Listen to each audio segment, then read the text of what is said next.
गुरुभ्यो नमः। सदाशिवेति स्तुत्वाहं भजामि तं महेश्वरम् अन्तिमकाले सम्प्राप्ते अवतु मां पार्वतीशः।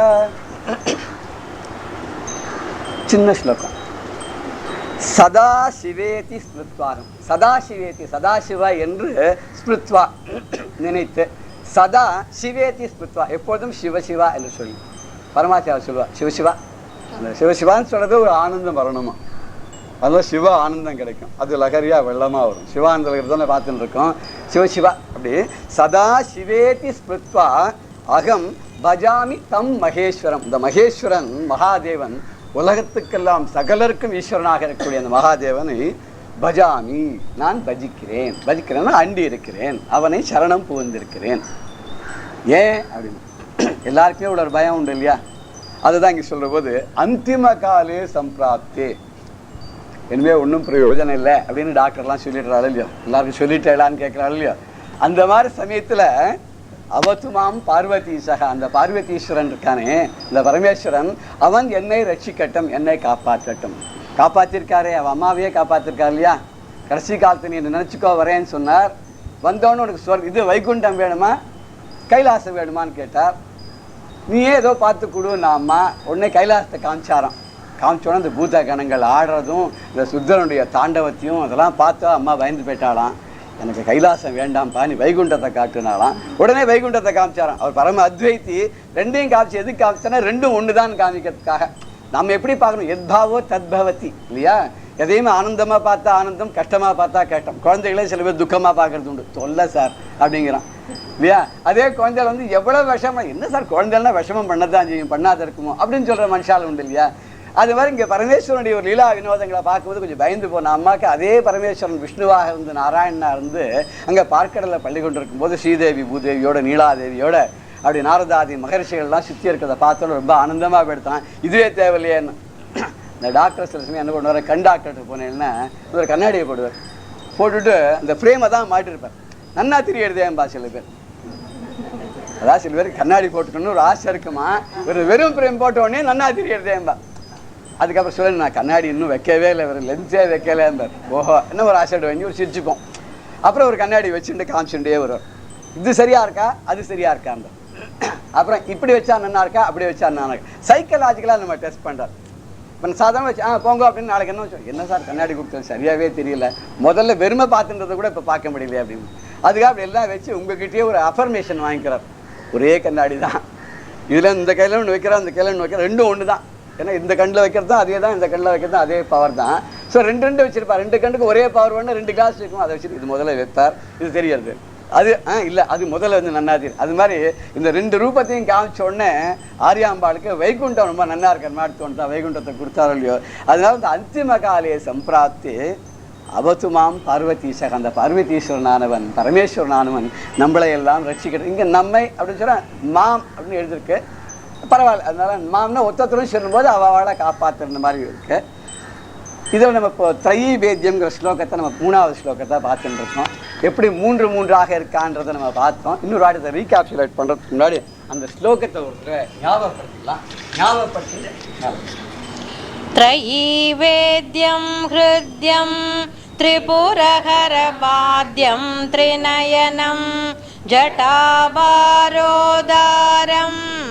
சலதுரகஹாரம் மிருகதரம் மகாதேவம் தேவம் மயி சதய பாவம் பசுபதிம் சிதாலம்பம் சாம்பம் சிவமதி விடம்பம் கிருதி பஜே. பரமேஸ்வரனை பற்றி எவ்வளவு மேக்சிமம் அனுபவிச்சு சொல்ல முடியுமோ அத்தனையும் சொல்லிகிட்டே வரார். இந்த ஸ்லோகத்தை ஒரு என்ன பார்த்தோன்னு ஒரு குயிக்காக அப்படியே பார்த்துக்கலாம். அந்த பரமேஸ்வரன் எப்படிப்பட்டவன் அப்படின்னு சொல்லும்போது 3 வேதங்களால் அறியத்தக்கவன் அப்படின்னு பார்த்தோம். 3ன்னா என்னன்றதையும் பார்த்தோம். வெறும் வேதம் மாத்திரம் 3ன்னு சொல்ல முடியாது. கடவுள் அரி அயன் பிரம்மான்னு பார்க்குறோம், விஷ்ணு சிவன் அப்படின்னு 3 இதில் பார்க்குறோம். படைப்பு காத்தல் அழித்தல் 3 தொழில்களாக பார்க்குறோம். இச்சாசக்தி கிரியாசக்தி ஞானசக்தின்னு 3 பார்த்தோம். பூமி ஸ்வர்க்கம் பாத்தாளம் பார்த்தோம். அப்புறம் உருவம் அருவம் நிருவம், அதாவது உருவத்தோடு இருக்கிறது, அது எந்த உருவம் சொல்ல முடியாத இருக்க லிங்கமாக இருக்குது, ரெண்டுமே இல்லாத ஒரு சூக்ஷ்மமாக இருக்கிறது அப்படின்னு பார்த்தோம். தேவர்களாகவும் மனிதர்களாகவும் அரக்கர்களாகவும் 3 நிலைகளை பார்த்தோம். எந்த ஒரு பொருளும் திடமாகவும் இருக்குது, திரவமாகவும் இருக்குது, ஆவியாகவும் இருக்குது, 3 நிலைகள் பார்த்தோம். இப்படி எதெல்லாம் 3 இருக்க, சத்துவகுணம், ரஜோகுணம், தமோகுணம், இந்த உயர்வு தாழ்வு சமநிலை, புஷ்பம் காய் பழம், வேர் தண்டு கிளை, அப்புறம் சென்ற காலம், இப்போ நடக்கிற காலம், வரப்போகிற காலம், மனசு வாக்கு காயம், இந்த கர்மயோகம் ஞான யோகம் பக்தி யோகம், சூரியன் சந்திரன் அக்னி சொல்கிற 3 கண்கள், இயல் இசை நாடகம் அப்படின்னு சொல்கிற கலைக்கு உண்டானது, சங்கீதத்துக்கோட ஸ்ருதி லயம் ஸ்வரம், அப்புறம் சில ஸ்தானங்கள் முன்னாடி இருக்குது பின்னாடி இருக்குது நடுவில் இருக்குன்னு சொல்கிறோம். நியதிகள் பிறப்பு மூப்பு இறப்பு, ஜன்ம மிருத்யு ஜராதப்த ஜன விஸ்ராந்திதாயினி அம்பாளுக்கு பேர். இந்த பிறப்புலேருந்தும் சரி, வியாதியிலேருந்தும் சரி, வயசான நிலையிலேருந்தும் சரி, கடைசியில் இறப்பு, இது எல்லாத்துலேயும் முக்தி தரக்கூடிய நம்மளெல்லாம் காப்பாற்றக்கூடிய அம்பாள். அந்த அம்பாள்லே இவருடைய உடம்பில் பாதி இறக்குனால நம்ம ஹரியாகவும் ஹரனாகவும் ஒரு சமயத்தில் பார்க்குறோம். இங்கே ஹரனாகவும் பார்வதியாகவும் நம்ம அர்த்தநாரீஸ்வரனாக பார்க்குறோம். ஆச்சாரியெல்லாம் அதே மாதிரி தான் பார்த்துங்க. அதான் முதல்ல ஆரம்பமே தைவேத்தியம் அப்படின்னு சொன்னார். 3 இருப்பது எல்லாமே அவன் தான் அறியணும்னு சொன்னார்.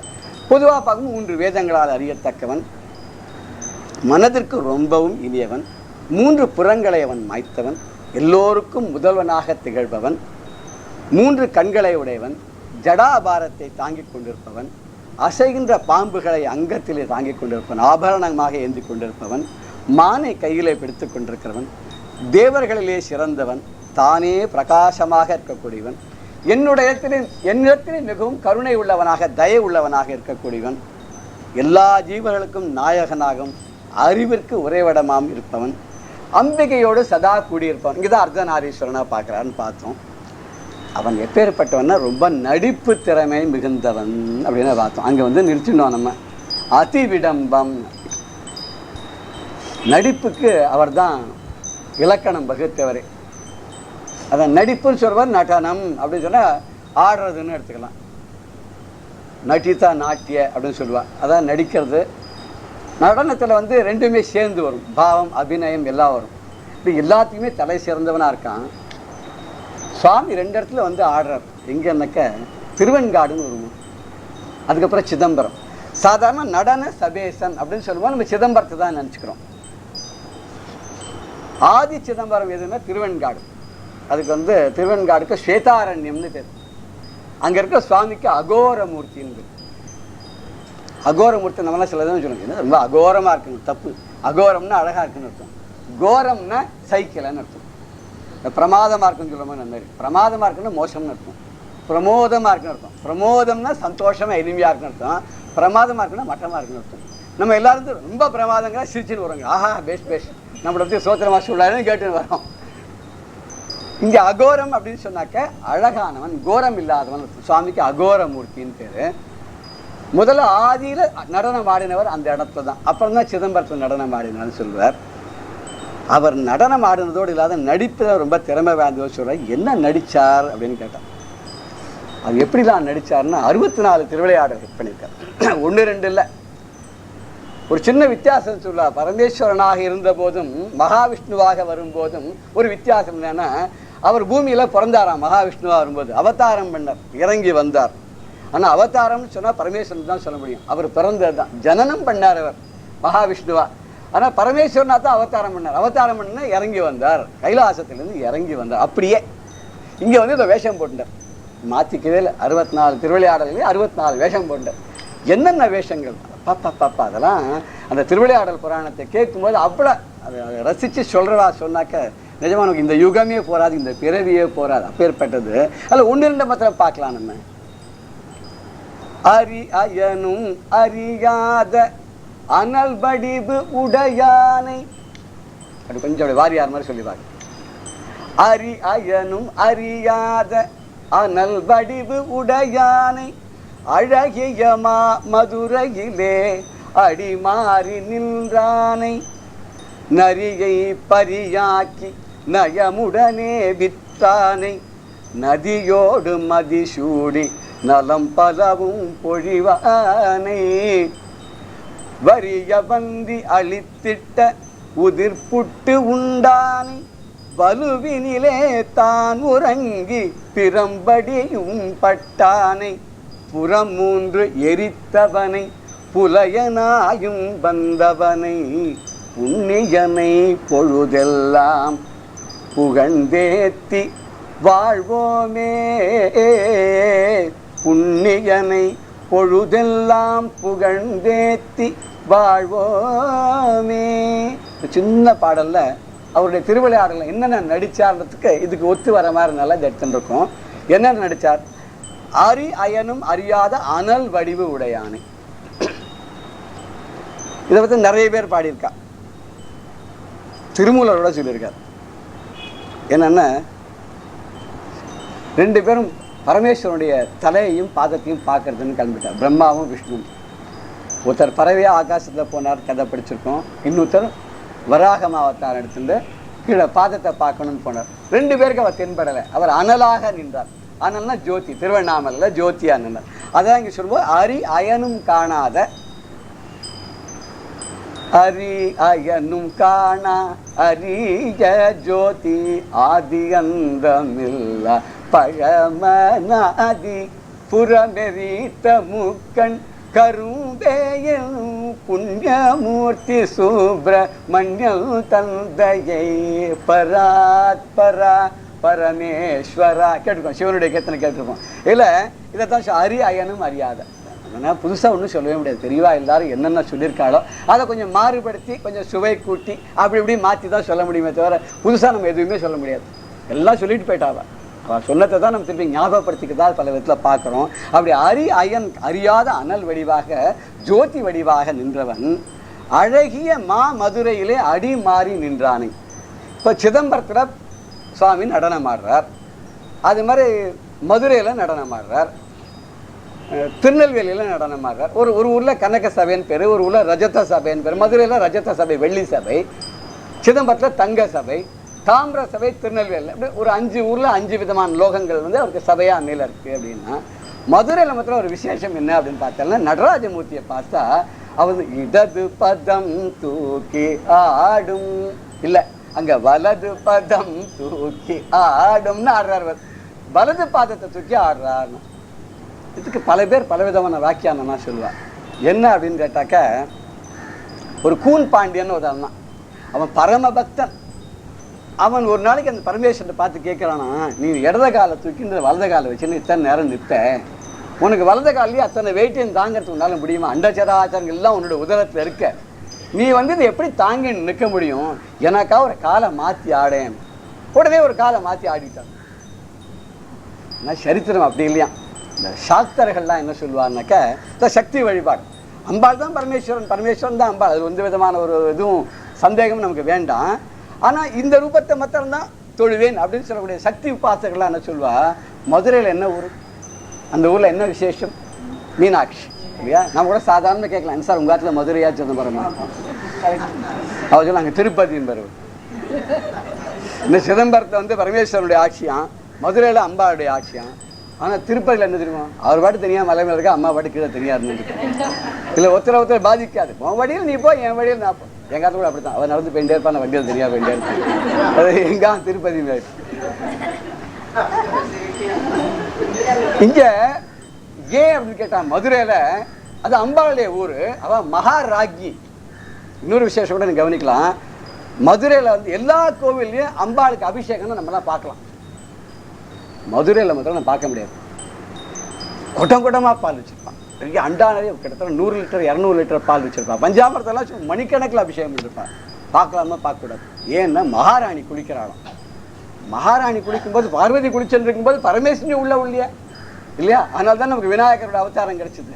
அந்த சரித்திரத்தில் போனால் டைம் போகாது நமக்கு. இங்கே மகாராணி ஸ்நானம் பண்ணுறாலாம், யாரும் பார்க்கக்கூடாதுன்றதுக்காக திரை போட்டு விடுவாங்க. அப்படி தவறி போய் யாராவது எட்டி பார்த்தோன்னா நமக்கு உடனே கை மேலே பலன் கிடைக்கும். எங்கள் இதுலேயே ஒன்று நடந்திருக்கு. டாட்டாராக புடவை கிழிஞ்சு போயிடுச்சு. அடுத்த 10 நிமிஷம் அபிஷேகம் பார்த்து 10 நிமிஷம் டாட்டாராக ஒருத்தருக்கு புடவை கிழிஞ்சு போயிடுச்சு. அது என்ன நம்பர வாழ்க்கை நடராஜான்னு சொல்லுவா இல்லையா? அந்த இடத்துல மகாராணியவோ ராகி, ராணின்ற வார்த்தை சம்ஸ்கிருதத்தை கிடையாது, ராகிங்கிற வார்த்தை தான் இருக்குது. மகாராகி பரமேஸ்வரனு கூட ராணியோட கணவர் தான். இப்போதான் சொல்ல குயில் எலிசபெத்தோட கணவர் என்ன சார் சொல்கிறோம், மவுண்ட் பேட்டன் என்ன பேர் சொல்கிறோம், டியூக் ஆஃப் எடின்பர்க் வாங்குறோம்.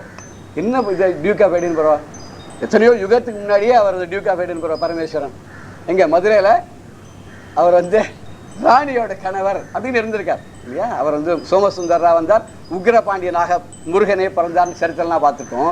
ஸோ அந்த இடத்துல அம்பாளுடைய ஆதிக்கம் இருக்கக்கூடிய இடத்துல இவ உடம்புல அவள் பாதி இருக்கா, அவள் காலை தூக்கி நாடத்துக்கு என்ன ரேட் இருக்கு?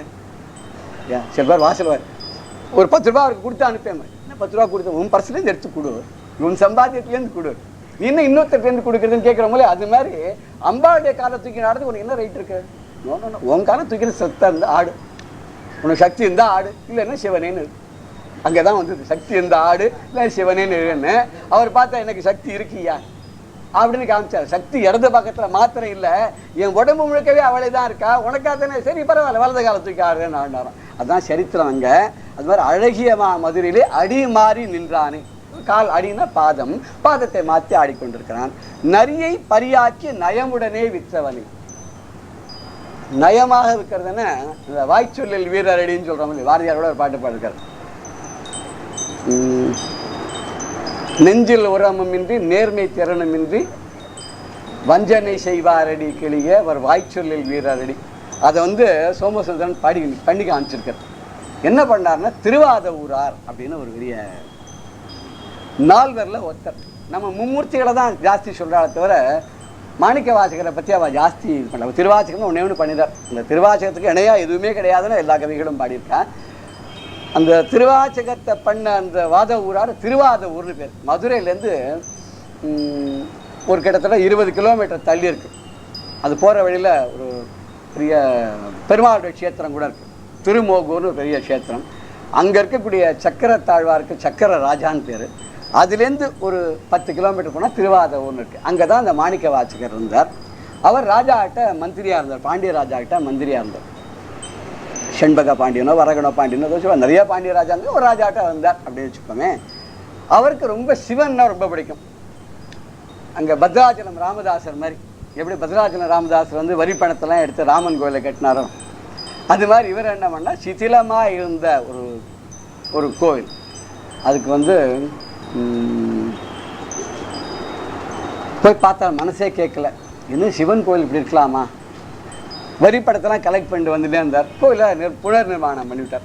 புனர் நிர்மாணம் பண்ணால் ராஜா சும்மா இருக்கணும், செஞ்ச காரியம் நல்லது தான், எல்லாருக்கும் செருப்பு தானம் பண்ணுறா சொன்னேன். பின்பக்கத்தில் தினம் 100 பசுமாடை கொண்டு இருக்காருண்ணே, பாபம் இல்லையோ, ஏன் பசுமாட்டை அடித்து செருப்பு தானம் பண்ணுறதாம்பா, அது வேறு இது வேறு, அது புண்ணியம் தனி இதுக்கு பாவம் தனின்ற மாதிரி. இவனை ராஜாவோட சொத்தெல்லாம் எடுத்துக்கொண்டு போய் கோவில் கட்டுறதா போடு உள்ளன்னு உள்ள தெளித்தான். அந்த காலத்தே மகான்களை சிறையில் வைக்கிறதுல அந்த காலத்தையும் நடந்திருக்கு. அதுக்காக பரமேஸ்வரன் ஒரு வாட்டி வரணும், இவர் மகான் ப்ரூவ் பண்ணுறதுக்காக ஒரு தடவை வரணும். கல்லில் வந்திருக்கார். ராமதாசருக்காகவும் ராமர் வந்தார், இங்கே பரமேஸ்வரன் வந்தார். எப்படி வந்தான்னு பார்த்தா இவர் குதிரை வாங்கிறதுக்கு கொடுத்த பணமா அது. நீ போய் வரி பணத்தெல்லாம் கலெக்ட் பண்ணிவிட்டு நல்ல குதிரைகளாக வாங்கிடுவான். இவர் பண்ணார், குதிரை வாங்கலை, எல்லாத்துக்கும் கோவிலுக்கு செலவு பண்ணிட்டு வந்துவிட்டார். ராஜா உள்ளே போட்டாச்சு. உள்ளுக்குள்ளே என்னப்பா உனக்கு தானே செலவு பண்ண பணத்தெல்லாம் நீ இந்த மாதிரி பண்ணுறியே. ராமதாசன் அப்படி தானே கேட்டார், ராமா எல்லாம் உனக்கு அதெல்லாம் பண்ணேன், இந்த ஒரு சிதிலமாக இருந்து பழஞ்சு போன கோவிலை நான் கட்டினேன், உனக்கு பட்டாடெல்லாம் வாங்கி கொடுத்தேன், உனக்கும் உன் பொண்டாட்டிக்கு இவ்வளோ நகை வாங்கி போட்டேன், எனக்கு போய் இப்படி ஜெயில் வாசம் வாங்கி. அவன் ராஜா சொல்லிட்டான், நீ நல்லது பண்ணுறதுக்கு வேறு, அது ராமன்ட்ட வாங்கிக்கோ, என் பணத்தை நீ இது மாதிரி பண்ணதுக்கு நான் கொடுக்குற தண்டனை வாங்கிக்கோ. 12 வருஷம் போட்டாலும் ஜெயிலில், 12 வருஷம் வரலையே, ராமன் வரவே இல்லை. அதில் கூட கடைசியில் என்னவான்னு கேட்டாக்க ராமனா வரலையாம், சீதையை பார்த்து கேட்குறாரு. சீதையை பார்த்து சொல்கிறார், நனு புரோவமணி செப்பவே, நன்னு புரோபமணி செப்பவே சீதம்ம தல்லி, நன்னு புரோபமணி செப்பவே, என்னை காப்பாத்துன்னு சொல்லுமா, நீ சொல்லு உங்கள் ஆத்துக்காரருக்கு சொல்லுன்னு கேட்குறார். இத்தனை அனுபவிக்கிற ஊஞ்சலில் தங்கத்தில் ஊஞ்சல் பண்ணி போட்டிருக்கேன், இத்தனை நகை பண்ணி போட்டிருக்கேன், ஒரு உயரமான இந்த இதில் உட்காந்துருக்கேன், ஆத்துக்காரோட உட்காந்து ஆடுறது, இதெல்லாம் உங்கள் அப்பா பண்ணி போட்டதா உங்கள் மாமனார் பண்ணி போட்டதான்னு கேட்குறாரு. நம்ம கூட கோவம் கேட்குறப்ப கோவம் வந்துடுது இல்லையா இல்லையா, நம்ம ஆத்துக்காரி கேட்கும்போது என்னது உங்கள் அப்பாவோட இது நினச்சிருக்காங்க, அப்போ மரியாதையெல்லாம் போய்டும். வயசான துண்டு கடமாக 90 வயசில் உட்காந்துருப்பார், அவரை பிடிச்சி எடுப்பான் 50 வருஷத்துக்கு முன்னாடி அந்த காரியத்துக்கு. சுகீஷம் ரொம்ப அழகாக சொல்வார். திருக்கடையூர் பேர்ந்தாராம், அங்கே பெரிய திவ்ய தம்பதிகள் 2 பேர் 80 வயசுக்கார சதாபிஷேகம் பண்ணிக்கிறாராம். திடீர்னு வந்து ஓதிட்டாராம், யார் மச்சினன் வந்து ஓதிட்டாராம். பார்த்தா அந்த அது பட்டு புடவை இல்லை, அது ஒரு சாதாரண சில்க் காட்டன் சாரியா, அவருக்கு ஒரு சாதாரண ஒரு ஒத்த கம்பி ஜரிகப்பட்டது. கேட்குறான், ஏண்டி 60 வருஷம் கூட உங்கள் அப்பன் தான் இந்த மாதிரி அல்பமாக பண்ணாலும் அவன் தம்பி இப்படி பண்ணியிருக்காங்க வந்துட்டாக்கோ 80 வயசு வேண்டாம் 800 வயசு வேணாலும் வேணாம் ஆளை விடு டைவார்ஸ்ன்ட்டான் ஒன்று. எப்போ 80வது வயசில் உன்னோட சங்காத்தமே வேண்டாம் அல்பமாக இருக்கே நீ இன்னும் எங்கள் அப்பா இழுக்கிறிய டைவர்ஸ் அப்ளை பண்ண சொல்கிறேன் நான். எது அவளுக்கு பேரன் பேத்தி கொள்ளு பேரெல்லாம் வந்தாச்சு. எப்படின்னு எப்போ இந்த பிறந்தாத்தை பற்றி சொல்கிறதுனா அவளுக்கு தான் பொறுக்காது அப்படின்பா. நம்ம எங்கேயோ போயிட்டோம். இவர் வந்து பார்த்து கேட்குறார், சீத்தையை பார்த்து கேட்குற இதெல்லாம் இப்படி அனுபவிக்கிறிய இவ்வளோ உயரமாக இருக்கே இதெல்லாம் யார் பண்ணி போட்டதுன்னு வச்சுருக்கேன். இத்தனையும் உனக்கு அப்பா கூட பண்ண மாட்டான் மாமனார் கூட பண்ணல நான் இத்தனை பண்ணிட்டு இருக்கேன் என்ன போய் ஜெயிலில் போட்டியா உங்கள் ஆத்துக்காட்டு சொல்லி வை நம்மளை சொல்லி வை அவன் வந்தாக்க அப்படிங்கிற மாதிரி நம்ம சொல்லி வை அப்படின்னு. இதே மாதிரி இவர் என்ன பண்ண பாவம் பேசா ஜெயிலில் உட்காந்துருந்தார். இந்த சிவசிவான்னு உட்காந்துருக்கார். இவர் ஒரு நாள் பார்த்தார் பரமேஸ்வரன் நம்மளுடைய பக்தன் அவருக்கே சில பயம் வந்துடும். ஏன்னா இருக்கிறதே கொஞ்சம் பக்தால் தான் இருக்கா இந்த நாஸ்திகமாக துளுத்துட்டு போயிட்டே இருக்கு. இருக்கிற 4 பேர் ஓடி போயிட்டான்னு என்ன பண்ணுறதுன்றதுக்காக அவரே வந்து தடுத்து ஆட்கொண்டேன் அப்படின்னு ஒரு ட்ராமா பண்ணுவார். நடிப்பில் பெரிய கெட்டிக்கார் இல்லையா சூரர் இல்லையா ஏதோ ஒரு கட்டத்தை கொடுக்குற மாதிரி கொடுத்து அந்த கட்டத்தை நிவர்த்தி பண்ணுற மாதிரி பண்ணி பார்த்தியா இவனுக்கு இவ்வளோ தான் பண்ணியிருக்கேன் பார் நீங்களாம் மனம் தளராதுங்க உங்களுக்கு ஒரு நேரம் வரும்போது வரும் க்யூவில் நில்லுங்க சார் வரும் உங்கள் டேர்ன் வரும்போது தரேங்கிறான் இல்லையோ. ஸோ அவார்டு நேரம் வருவோம் உங்கள் க்யூவில் நில்லுங்க டெலிஃபோன் நீங்கள் பார்க்கலாம் அநேகமாக நீங்கள் பார்த்தீங்கன்னா you are in the queue please wait for your turn இதே காத்தாலும் சாயங்காலம் சொல்லியிருப்பான். அது வேற விஷயம். ஆனால் பகவான் அப்படி சொல்கிறது இல்லை. அவர் என்ன பண்ணுறாருன்னா இரு பொறு அப்படி கை காமிக்கிற என்ன அர்த்தம் தெரியுமோ இப்படி கை காமிச்சேன் பொறுமையா வரேன் அவெல்லாம் கவனிச்சுட்டு வரேன். அம்மா கூட சொல்லி ஒரு குழந்தை ஆகுது இன்னொரு குழந்தை ரொம்ப உடம்பு சரியாது கொஞ்சம் இருக்கண்ணா அவனுக்கு உடம்பு சரியாலையோ தம்பி பார்த்துட்டு ஒன்று வந்து பார்க்குறேன் இல்லையா எல்லாம் உனக்கு தான் வச்சுருக்கேன் உனக்கு தான் தரப்போகிறேன் தம்பி கூட உடம்பு சரியாயில்ல அவனால் ஒன்றும் விளையாட முடியாது சாப்பிட முடியாது எல்லாம் உனக்கு அது மாதிரி இவரும் அவனுக்கு சும்மா எல்லாம் பண்ணுற மாதிரி பண்ணிட்டு எல்லாம் உனக்கு தான் தரப்போறேன் வரேங்கிற காத்துட்டுருங்கிற என்னையா இந்த ஜென்மா முடிஞ்சு போனால் என்ன அடுத்த ஜென்மா உனக்கு இருக்கேன் அத்தனை பாவம் உண்டுக்கு இன்னொரு ஜென்மா வந்து தானே ஆகணும் இதில் இல்லை அதில் கொடுத்துட்டு போகிறேன் கவலைப்படாத உனக்குன்னு வச்சது உனக்கே தான் அப்படிங்கிற இல்லையா.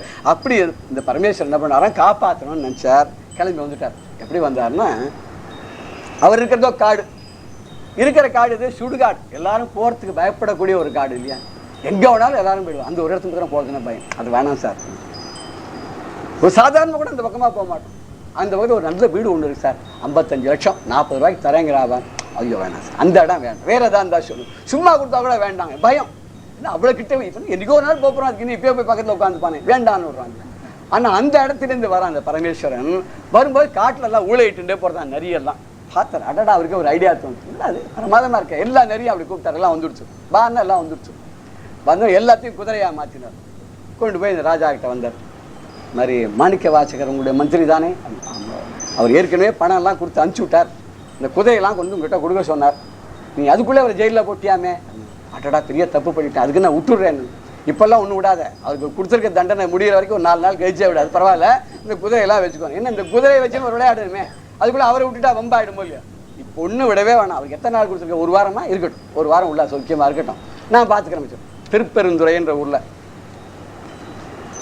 எல்லாத்தையும் கொண்டு கட்டிட்டோம். ஒன்று பார்த்தா அரேபியன் ஹார்ஸ் பிரமாதமாக இருக்குது பஞ்சகல்யாணி குதிரை இந்த குதிரை மேலே ஏறி ராஜா போனால் ஒரு அம்சமாக இருப்பேன் நான் எல்லாத்தையும் கொண்டு போய் கட்டுறா உள்ளான்னு பார்த்துட்டு என்ன பண்ணேன் நீ கொடுத்த பணத்தில் பாதி பணம் மிச்சம் இருக்குந்தான்னு வேறு கொடுத்தாரான் என்ன கோவில் கட்டின பணத்தை கொஞ்சம் மிச்சம் இல்லையா அது எதுக்காக இருக்கேன் எல்லாத்தையும் கொண்டு கொடுத்தாரு. ராஜா பரம சந்தோஷம். ராத்திரி 12 மணி இருக்கும் சுற்றி ஒரே ஒரு சுடுகாடு மாதிரி ஒரே ஊழையிடத்துக்கள் இல்லாமல் என்னடா இதுன்னா ராஜா தூக்கமே வரல எந்த பார்க்குறேன் எல்லாரும் வந்து சொல்கிறா நம்ம ஏமாந்து போயிட்டோம் ஒருத்தன் வந்து வெளிநாட்டு குதிரைன்னு கொண்டு கொடுத்தானே அந்த குதிரை லாயம் முழுக்க 1000 நரிகள் இருக்குது ஊழையிட்டு இருக்கு விழுந்து பிராண்டியா உடம்பே பிடிங்கி விடும் போது இருக்கணும் எல்லாத்தையும் அவுத்து விட்டுருட்டான் அதை வச்சு என்ன பண்ணுறோம் அதுக்கு வேறு சாப்பாடு போட்டு தண்டை சோறு தானே எல்லாத்தையும் அவுத்து விட்டுறணும் பார்த்தேன் தண்டனையை ரெட்டிப்பா பண்ணிவிட்டான் ஒட்டா கூத்தன் பாட்டுக்கு ரெட்டத்தா பாவனுக்கு அதை ஒன்று அது மாதிரி இவர் தண்டனையை ரெட்டிப்பா பண்ணான். இது தெரிஞ்சதோ இல்லையா மாணிக்க வாசகர் உடனே கேட்டார் பரமேஸ்வரன் ஏன்பா நான் உன்னை ஹெல்ப் பண்ண கேட்டானா நான் ஏதாவது உங்கள்கிட்ட முறையிட்டேனா எனக்கு தேவையா கேட்டேன் உன்னை ஜெயிலில் போட்டானே உனக்கு உங்கள் வீட்டை கட்டி கொடுத்து என்னை ஜெயிலில் போட்டானேன்னு கேட்டேன் அதுக்காக தண்டனையை 2ஆக பண்ணிவிட்டியே உன்னை யாராவது கேட்டாளா சும்மா அந்த சங்க ஊதி கெடுத்துதான்ற கதையாக பண்ணிவிட்டியே ரொம்ப வருத்தப்பட்டான். அதுக்குள்ளே இன்னொரு வேலை பண்ணார் ஒரு புரளியை கிளப்பி விட்டார் வைகையில் வெள்ளம் வரப்போகுதுன்னு கிளப்பி விட்டார். ராஜா பார்த்தான் வைகையில் வெள்ளம் வந்தால் தாங்குமா வைகையில் வெள்ளமே வராது ஏன்னா தண்ணியை பார்த்தே ரொம்ப நாள் ஆச்சு ரொம்ப படு ஆழத்துக்கு தோணா 250 போர்வெல் போட்டால் தான் தண்ணி வர்றான் இப்போல்லாம் அந்த மாதிரி சரிமா வைகை டேம்லாம் திறந்து தண்ணி விடுவா 5-6 கிலோமீட்டர் கூட எல்லாம் ஊறி கீழே போயிடும் நிறைய தடவை இந்த மாதிரி இருக்குது அதுக்கு ஏதோ ஷாப் அந்த மாதிரி அது கை வச்சா தண்ணி வருமா அதான் வைகைன்னு ஆச்சும்பா ஆனால் அப்படி இல்லை தண்ணி வரது இல்லையம்பா அந்த வைகையில் வெள்ளம் வரப்போகிறதுன்னு அவர் கிளப்பி விட்டார்.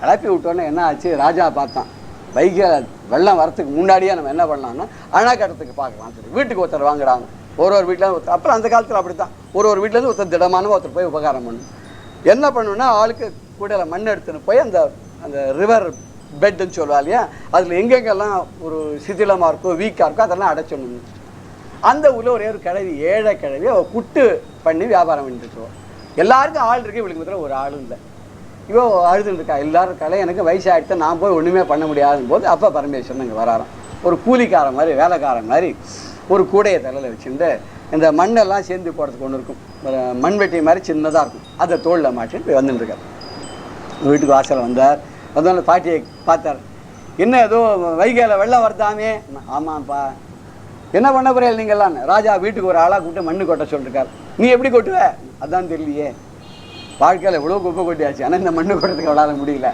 என்ன பண்ணுறதுன்னு தெரியல அப்படின்னா சரி நான் வெளியூர்லேருந்து வந்திருக்கேன் நீ எனக்கு நல்ல கூலி கொடுத்தேன்னா உன்னோட வேலையை நான் செய்கிறேன் அப்பாப்பா நீ தெய்வம் மாதிரி வந்தேன்னு சுற்றி நமஸ்காரம் பண்ணாலாம் பண்ணிவிட்டு உனக்கு என்ன கூலி வேணும் பைசாலாம் கிட்ட கிடையாதுன்னு சரி உனக்கு எனக்கு ஒரு டீல் வச்சுக்கணும் புட்டு தானே வியாபாரம் பண்ணுறேன் இந்த உதிர்ந்து போன புட்டெல்லாம் எனக்கு கொடுத்துடணும் இந்த கழுவி பார்த்தா அடடா நல்ல டீலாக இருக்கு நல்லா அழுத்தி பிடிச்சிட்டா எல்லாம் உருண்டை உண்டையாக இருக்கு உனக்கு கூலியே கொடுக்காத வேலை வாங்கலாம்னு மனசு நினச்சிட்டான் நாம் கூட அப்படி தான் சுவாமி அப்படின்னு வேண்டிப்போம் அது கொடுக்கும்போது ஒருத்தர் அப்படி தான் திருப்பதிக்கு வேண்டிட்டாலும் இது நடந்தது எங்கள் தெரிஞ்ச வாரத்தில் சின்ன குழந்தையாக எனக்கு பிள்ளை குழந்தைப்போ தான் அது கை நிறைய வெள்ளி காசு கொண்டு போய் உண்டியலில் போடுறேன் பிள்ளை குழந்தையும் பிறந்தது எல்கேஜி படித்தது எஸ்எஸ்எல்சி படித்தது பிஹெச்டி வரைக்கும் படித்தது அமெரிக்காவில் போய் வேலையும் பண்ணிடுச்சு திடீர்னு ஒரு நாள் ஞாபகம் வந்துடுச்ச வாழ்க்கை அடாடாடான்னா கல்யாணமாக ஆயிடுச்சு பையன் அப்போ தான் எனக்கு திருப்பதின்னு ஒன்று நினச்சிண்டா திருப்பதிக்கு போய் ஒரு கை நிறைய காசு போடுவோன்னு வேண்டிட்டோமே விட்டு போச்சேன்னு நினச்சிண்டா உடனே கல்யாணம் ஆனோடனே திருப்பதிக்கு எல்லாரும் கிளம்பி போனோடனே ஒரு சின்ன குழந்தை ஒன்று அங்கே இருந்த வாட்டில் அது கை நிறைய வெள்ளி காசை போட்டு அதை இந்த கையில் மாற்றி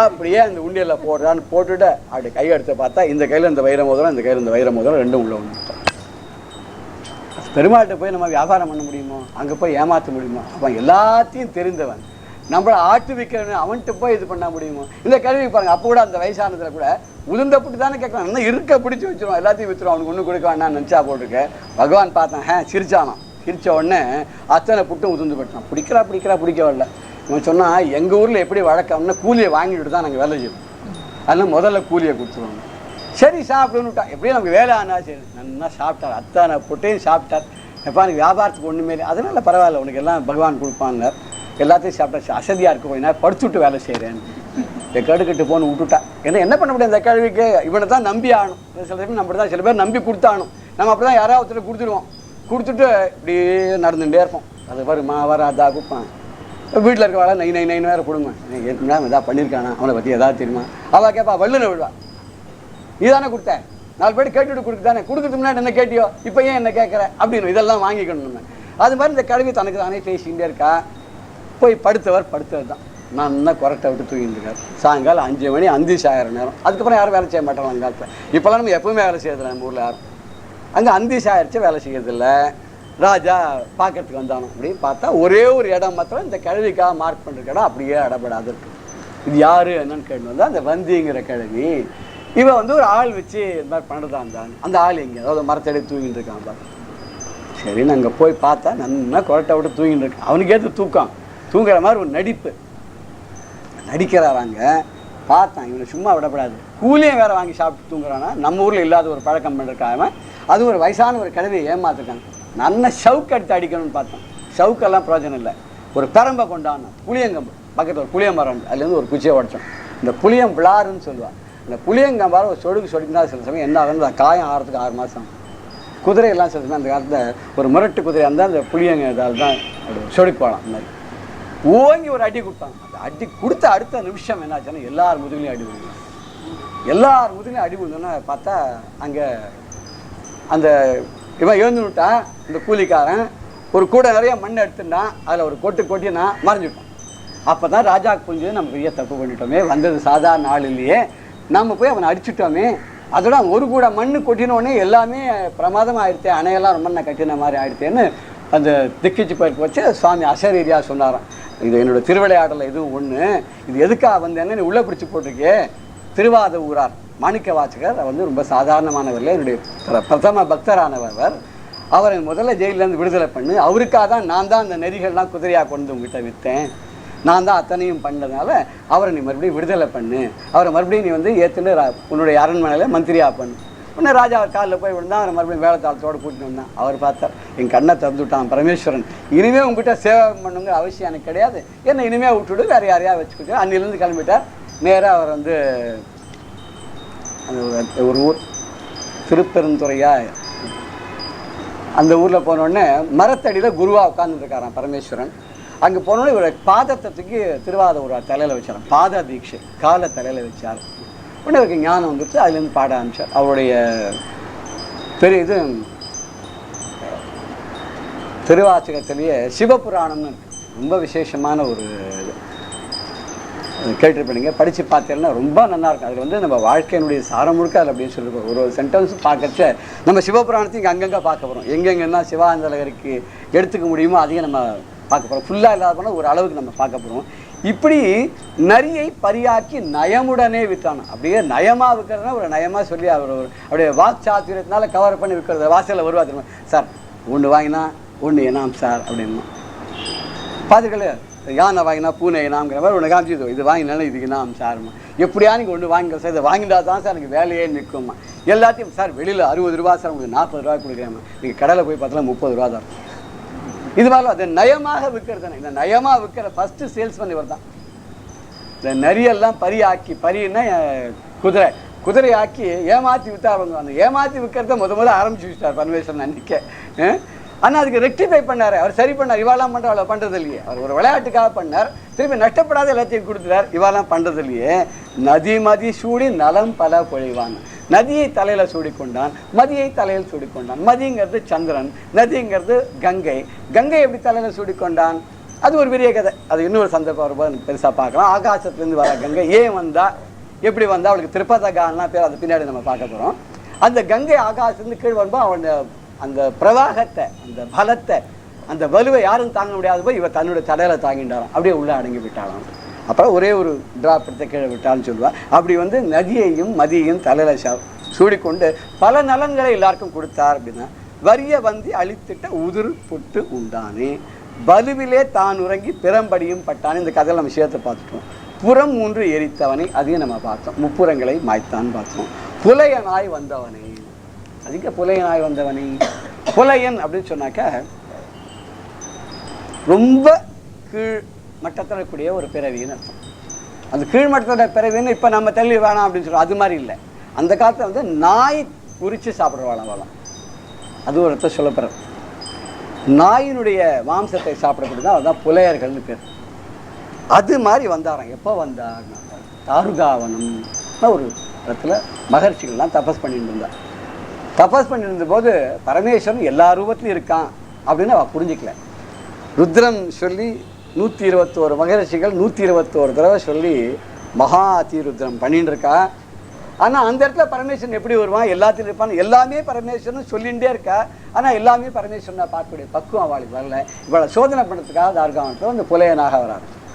வரும்போது செண்டாளா தெளிப்போ அப்படின்னு சொல்லி எல்லாரும் சொன்னாலும், அதனால அத்தனை மகரிஷிகளும் சபிச்சுட்டாலும் அந்த மத்தியானம் 12 மணிக்கு நீங்கள்லாம் வந்து சண்டாளர்களாக கருதப்படுவீர்கள் சாபம் போட்டு.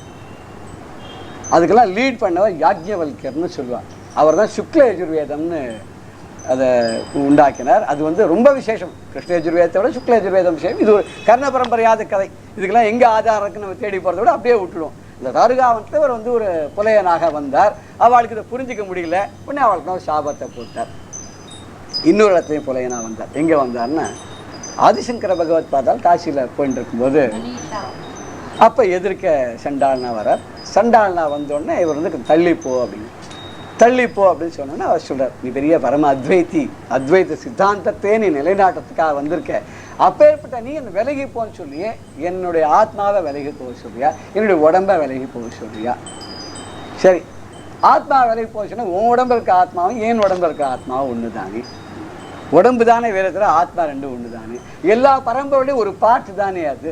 அப்படி இருக்கும்போது எதை விலகி போக சொல்லு? அப்போ பரம்பரையிலேயே விலகி போக சொல்லி அதை தான் நீ தேடி போயிட்டு இருக்க, நீ விலகி. இப்படி நிறைய கேள்விகள் கேட்ட உடனே அப்போ தான் ஞானம் வந்து தான், அடடா இவ்வளோ ஞானத்தை தரக்கூடிய நீ யாருன்னு கேட்கும்போது பரமேஸ்வரனாக அங்கே தரிசனம் கொடுத்தார்.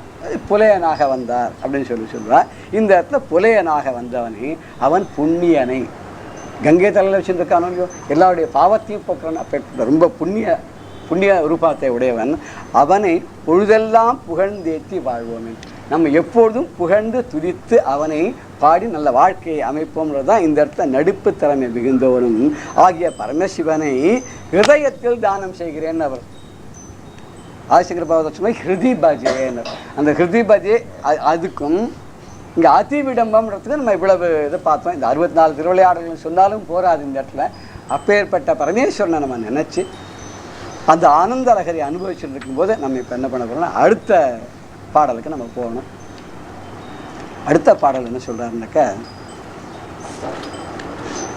சகசிரம் வர்த்தந்தே என்ன ஆரம்பிக்கிற ஸ்லோகம். இந்த சகசிரம் வர்த்தந்தே என்று ஆரம்பிக்கக்கூடிய ஸ்லோகம் முதல்ல ஸ்லோகத்தை பார்த்துன்னு அப்போ நம்ம மேலே நம்ம போகலாம். சஹஸ்ரம் வர்த்தந்தே ஜகதி விபுதா க்ஷுத்ரபலதா நமன்யே ஸ்வப்னே வா ததனுசரணம் தத்கிருதபலம் ஹரிப்ரஹ்மாதீனாம் அபிநிகடபாஜாமசுலபம் சிரம் யாச்சே சம்போ சிவ தவ பதாம்போஜ பஜனம். சஹஸ்ரம் வர்த்தந்தே ஜகதி விபுதாக க்ஷுத்ரபலதா ந மன்யே ஸ்வப்னேவ தத் அனுசரணம் தத் கிருதபலம் ஹரி பிரம்மாதீனாம் அபி நிகடபாஜாம் அசுலபம் சிரம் யாச்சே சம்போ சிவ தவ பதாம்போஜம் பஜனம். சிவ தவ பதாம்போஜ பஜனம். சஹஸ்ரம் வர்த்தந்தே ஆயிரக்கணக்காக இருக்கா, 1-2 பேர் ஆயிரக்கணக்காக இருக்கா. யாரு கேட்டதெல்லாம் கொடுக்கும். நான் தரேன் நான் தரேன் நான் தரேன். त्वदन्यपाणिभ्याम् अभयवरदो दैवतगणः त्वमेकानैवासि प्रकटितवराभीत्यभिनया. சௌந்தர்யலகரியில் சொல்லுறது எல்லா தெய்வங்களும் நான் தரேன்னு ஒன்று கையை கால் நாட்டின்னு வா வா வாவான்னு கூப்பிட்றான். இந்த மாம்பழம் சைடில் போயிட்டெல்லாம் இந்த பக்கம் ஸ்ரீகுமரன், இந்த பக்கம் நல்லி, அந்த பக்கம் வந்து என்னது நிறைய பேர்லாம் அவங்களுக்கு தெரியுமே, போத்தீஸுங்கிறான், சென்னை சில்க்குங்கிறான், அப்புறம் ஆரம்பிக்கவே இங்கே வாசல்லே 4 பேர் நிறுத்தி வச்சிருப்பாவா, இங்கே வாங்குவோம் இங்கே வாங்குவோம் இங்கே வாங்குவோம் இல்லை. ஆடி தள்ளுபடி ஆடாத தள்ளுபடி நிறைய தள்ளுபடிகள் கொடுத்துட்டே இருப்பான். ஒருத்தன் 1 வாங்கினா 2 தரேன்பான். இந்த 30% டிஸ்கவுண்ட் 40% டிஸ்கவுண்ட்டுமா. இப்படி பார்த்தோன்னா அங்கங்கே வாங்கன்னு கூப்பிட்ற மாதிரி இதில் சில பேர் வேஷம் வேற போட்டு இந்த குழந்தைலாம் அட்ராக்ட் பண்ணுறது இப்படி. அப்புறம் உள்ளே போகிற சில கடைகளில் நீங்கள் பார்க்கலாம். வரும்போதே ஒரு கல்யாணத்தில் கூட 2 பேர் தான் வாசல் வந்து வாங்குவோம்பா. ஆனால் சில கடைகள் நீங்கள் போய் பார்த்தேன்னா இந்த பக்கம் ஒரு 5 ஆம்பளை, அந்த பக்கம் ஒரு 5 பொம்பளை, ஒருத்தர் சந்தனம், ஒருத்தர் கல்கண்டு, ஒருத்தர் சாக்லேட்டு, ஒருத்தர் குங்குமம், ஒருத்தர் பன்னீர். வாங்குவாங்க. நமக்கே சொல்லுங்க, கல்யாணம் மட்டும் போயிட்டோமா இல்லை ஒரு புடவை கடைக்கு போயிட்டோமான்னு தோணும்.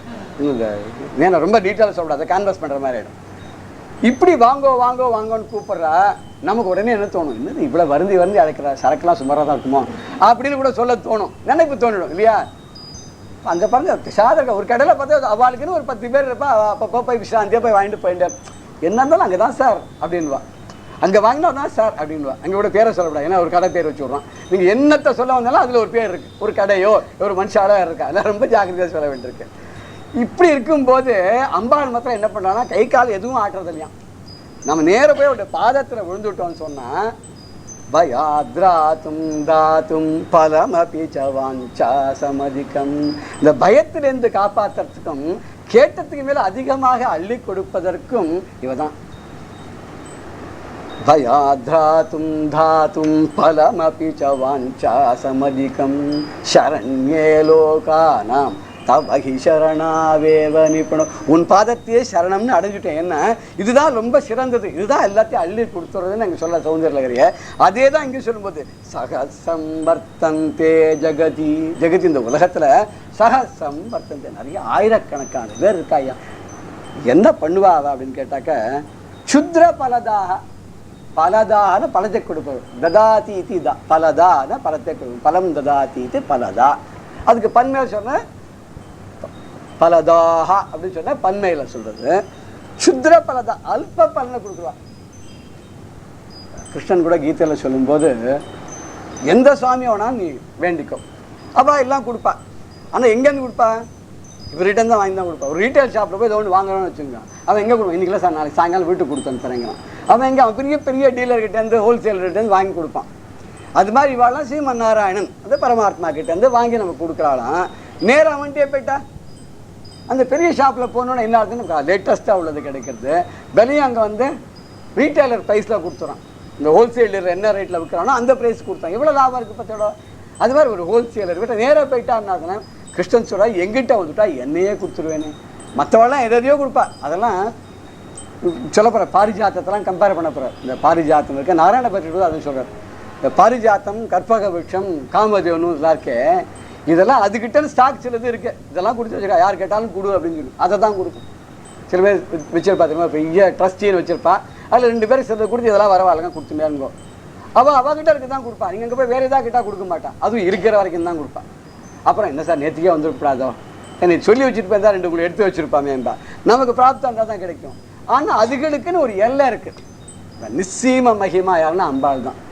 அப்போ இந்த அம்பாள் என்ன பண்ணுறாலும் அவருடைய சரணத்தை போய் அடைஞ்சோன்னு எதை கேட்டாலும் கொடுக்குறாங்க மாதிரி ஸ்ரீகிருஷ்ண பரமாத்மா அவருடைய பாதத்தை சரணம் அடைஞ்சோன்னு என்ன வேணாலும் கொடுத்தாலும், ஏன்னா அவர்கிட்ட எல்லாமே இருக்குது. இருக்கிறதாலும் கொடுக்க முடியும், இல்லாத கொடுக்க முடியும். ஸோ பட் எல்லா இருக்கிறனாலும் கொடுக்குறார். அதே ஒரு பரமேஸ்வரனாக இருக்கும்போது இவர் எல்லாத்தையும் கொடுக்குறார். மற்ற தெய்வங்கள்லாம் என்ன பண்ணுதுன்னா க்ஷுத்ரா பலதான கொஞ்ச நாளே இருக்கக்கூடிய, உடனே அழிந்து போகக்கூடிய, ஒரு நிறைவு இல்லாத, முழுக்க மன நிம்மதியே தரக்கூடாது. மனுஷனுடைய குணமே எப்படின்னு கேட்டோம்னாக்கா,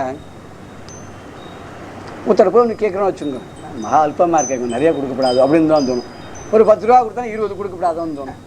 சாதாரண ஒருத்தர் ஃப்ரீயாக அது வாங்கோ, 10லேருந்து 5 வந்தால் அதெல்லாம் கொடுக்குறேன்னு வச்சுக்கோங்க. அங்கே போனோன்னா எல்லாம் ஃப்ரீயாக தரும். 2 கொடுங்க, ஆற்றுல அவளுக்கு வரத்துக்கு சௌகரியம் இல்லை, கொண்டு போய் கொடுத்துருவாங்க.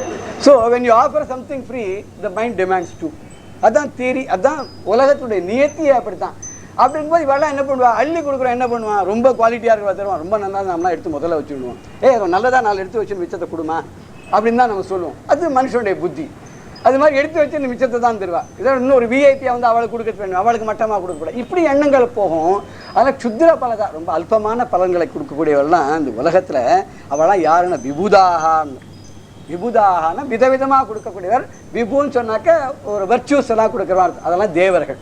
அந்த தேவர்களுக்கெல்லாம் ஒரு இதை கொடுத்துருக்கார் சுவாமி. என்ன கொடுத்தாருன்னா, சிலது எதை கேட்டாலும் கொடுக்கும். கற்பவருஷம் ஒன்று கொடுக்கும். அப்புறம் அஸ்வினி தேவர்கள் வைத்தியம் பண்ணி விடுவா, ஃப்ரீயாக பண்ணி விடுவா. இன்னும் சில குருவெல்லாம் வந்து நமக்கு அதை வாய்த்தத்தை இப்படி நிறைய வச்சுட்டே இருக்கா. ஆனால் எது கொடுத்தாலும் அழிஞ்சு போகிறதே, அழியாத தருணம்னு என்ன பண்ணுறதுன்னு 2 பேர் ஆசீர்வாதம் பண்ணிட்டே இருப்பாங்க. ஏன்னா அவட்ட ஒன்றும் கிடையாது. ததாஸ்து ததாஸ்து ததாஸ்து. அதெல்லாம் பெரியவாள்லாம் சொல்லுவா, நாம் எப்பவுமே நல்லதே நினைக்கணும்பா.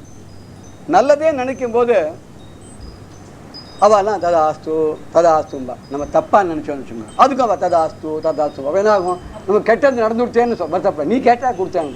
நீங்கள் சாமிகிட்டே போய் அவங்க கனவுல வந்து சாமி சொல்ல வச்சுப்போம், என்னையா அப்படிலாம் அக்கிரமம் பண்ணிட்டேன்னு கேளுங்க. நீ கேட்டால் கொடுத்தேன், நீ கேட்காதான் நானும் நல்லதாக பார்த்து கொடுத்துருப்பேன். ஓன்னு முரண்டு பிடிச்சி அழுதியே, நீ சின்ன குழந்தை மாதிரி புரண்டு அழுதியே, அதுதான் கொடுத்தேன் வச்சுக்கோன்றாங்க. அதனால வந்து கேட்கறது கூட நம்ம பார்த்து கேட்கணும்னா, இப்போ ஸ்லோகத்தை கூட அந்தராமணி ரொம்ப அழகாக சொல்லுவார். பகதா இருக்காங்க சண்டையான். ஸ்வஸ்தி பிரஜாபிய பரிபாலயந்தாம் நியாயேன மார்கேண மஹீம் மஹீஷா கோபிராமணேபியோ சுபமஸ்து நித்யம் லோகா சமஸ்தா சுகினோ பவந்து. சுவாமியோட போய் வேண்டிட்டான். ஏன்னா ராஜா நல்லபடியாக பரிபாலனை பண்ணிட்டோம், லோகத்தில் மக்கள்லாம் நல்லபடியாக இருக்கட்டும், பிராமணாலாம் நல்ல சௌக்கியமாக இருக்கட்டும், உலகமே நல்லா இருக்கட்டும். உடனே ஞாபகம் வந்து பகத்தாத்துக்காரோட சண்டையன், அடுத்தாத்து கிருஷ்ணனும் மாடும் தவறேன்னு வேண்டிட்டாங்க மனசுக்குள்ளே. இது மாதிரி புத்தி நமக்கு இருக்கு இல்லையா. தெய்வத்தை கூட என்ன பண்ணுவோம், ஒரு அளவுக்கு தான் கொடுக்கும், நம்ம கேட்டதை தான் கொடுக்கும். இப்படி இருக்கும்போது வேற யார்கிட்ட சார் போகணும், நான் அவளை வழிபட மாட்டேன். சொப்னேவாங்க கனவுல கூட நான் வந்து தத் அனுசரணம், அவர்களுடைய வழிபாடுகளையும் தத் கிருத்த பலம், அதனால் ஏற்படக்கூடிய பலனையும் நான் மன்னே, நான் நினைச்சு கூட பார்க்க மாட்டேன்னார். இதுக்கு மேல ஏன் அப்படின்னு கேட்டோன்னா, இதுக்கு தமிழில் ஒரு பாடல் இருக்கு. ஆடல் புரிநாயகனை அரவணியும் பெருமானை கூடல் மாநகரினிலே குறும்பு பல புரிவானை ஊடல் செய் உமையாளை உடல் பாதி கொண்டானை தேடற்கு அரியானை சேவிக்க குறைவிலையே. தேடற்கு அரியானை சேவிக்க குறையில்லையே. தேடி பார்த்தாலும் கிடைக்க மாட்டானோ. அதைத்தான் ஆதிசங்கரும் இந்த சகஸ்திரம் வர்த்தந்தையெல்லாம் சொல்றார். ரொம்ப அருகாமையில் இருந்தாலும் கூட அந்த பரமேஸ்வரனை அதி சுலபமா அடைய முடியலையா விஷ்ணுவாலையும் பிரம்மாவாலையும். அதே கருத்தை சொல்லும்போது தேடற்கு அறியானை தேடினா கூட கிடைக்க மாட்டான், ஆனா அவனை சேவித்தால் நமக்கு குறையே இல்லைன்னா அவன் யாரு? ஆடல் புரி நாயகன், தில்லைகளை ஆடக்கூடியவன், அரவு அணியும் பெருமானி, பாம்பு உடம்பெல்லாம் அணிந்து கொண்டிருக்கிற பெருமானம், அவனோட அணிகலன்களே ஆபரணங்களே பாம்பு தானா. கூடல் மாநகரிலே குறும்பு பல புரிவானினர். கூடல் மாநகரம் மதுரை மாநகரம். அந்த மதுரை பதில பல திருவிளையாடல்கள் புரிந்தான். ஊடல் செய் உமையாளை உடல் பாதி கொண்டானினர். ஊடல் செய் உமையாளன்னு பார்வதி பரமேஸ்வரன் 2 பேர் இருக்கா. அம்பாளுக்கும் சிவனுக்கும் அடிக்கடி ஊடல் நிகழ்றது. அந்த ஊடல் நிகழ்ச்சியில கடைசியில் பகவான் என்ன பண்றாரு? தோத்து போயிடுறாராம். அம்பாள் ஜெயிச்சு விடுறா. அம்பாள் என்ன பண்றா? அந்த சிவனுடைய உடம்புல பாதி எடுத்துட்டு வர்றாராம். சிவன் தன்னுடைய உடம்புல பாதியை உமையாளுக்கு கொடுத்தாருன்னு ஒரு சரித்திரம் சொல்றோம். ஆனா அபிராமி பட்டர் என்ன சொல்றாருன்னா பரித்தே குடிபுகுதும் பஞ்சபான பைரவின்னு ஒரு இடத்துல சொல்றார். அது மாதிரி என்ன பண்ணா தோத்து போயிட்டார். விட அழகுல மயங்கி தோத்து போன பரமேஸ்வரனுடைய உடம்புல பாதி அம்பாள் பிடுங்கிட்டான்ற இந்த ஊடல் செய் உமையாளை உடல் பாதி கொண்டானேனர். இப்பேற்பட்ட பரமேஸ்வரனை அணுகி அவனுடைய பாதத்தை நாம் சேர்ந்து விட்டோமானால் என்ன தாமதமே செய்யாது தலைகளைவை விரைவானே ஆமளவும் அடிபணிவார் அவனிலே நற்சீருடையார்னர். யாம் அவனை அல்லாமல் யாரையும் நினையேனேன்னு உத்தர சொல்றார். அவன் எப்பேற்பட்டவன் தெரியுமோ? சாம்பளனை கோமளனை சமயங்கள் கடந்தவனினர். அவன் ரொம்ப அழகானவன், அவன் கோமளன், அவன் தாமதம் செய்யாது நம்முடைய தலைகளை எல்லாம் பந்த தலைகளை எல்லாம் கலைந்து விடுவான். அவனை ஆமளவும் அடிவன ஏதோ முடிஞ்ச அளவுக்கு பணிந்தா கூட இந்த உலோகத்தில் ரொம்ப சீரும் சிறப்புமாக வாழ்வார்கள். யாம் அவனை அல்லாமல் யாரையுமே நினையேனே. நான் அவனை தவிர யாரையுமே நினைக்க மாட்டேனே. எதுக்காக போகணும்? நான் ஒருத்தரையும் நினைக்க மாட்டேன் சார். அதுதான் சகஸ்திரம் வர்த்தந்தே அப்படின்னு சொன்னேன். எத்தனையோ பேர், ஆயிரக்கணக்கான பேர் இருந்தாலும் நான் யாரிடம் போக மாட்டேன். அவ கொடுப்பது எதுவுமே எனக்கு வேண்டாம் அப்படின்னு சொல்றார். அது இதனுடைய மேல் பகுதியை நம்ம பிறகு பார்ப்போம். சத்குருப்யோ நமஹ.